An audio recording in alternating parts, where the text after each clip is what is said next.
retro. This is the prototype. Here we have another version from one I was designing. And this one was a test knit for size number 1, following the pattern. And as you can see, color-wise, the possibilities are endless.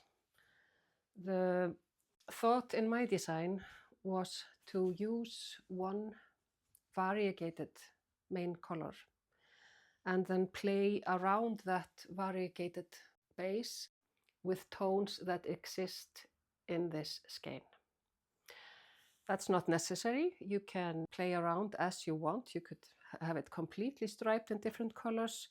This one has sort of a semi-solid base color and then quite bright contrast colors.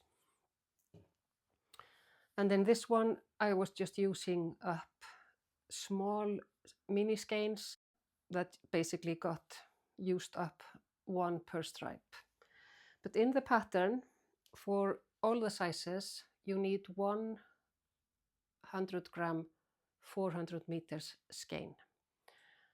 You could go with semi-solid, you could go with glittery, variegated, speckled, just whatever you would like, a more contrasted main color.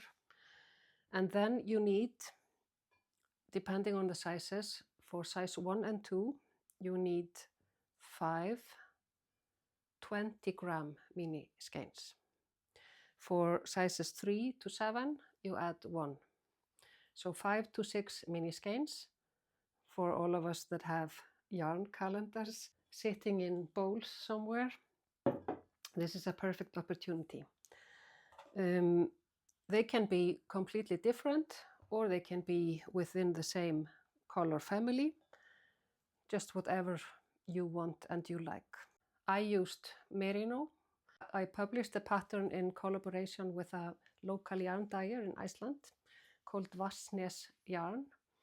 And on her homepage, there will be available sets, pattern with yarn. She chooses beautiful color palettes. And if you want to support an indie dyer, Vatnsnes Yarn would definitely be a good place to visit. So yeah, one main color, and then some accent yarns that you think might go well around that color. This is a fun knit. If you make one, it's highly likely you will make another. You could also change to cotton or linen for the summer if you're not the woolly type. But of course, merino is the perfect Icelandic summer garment.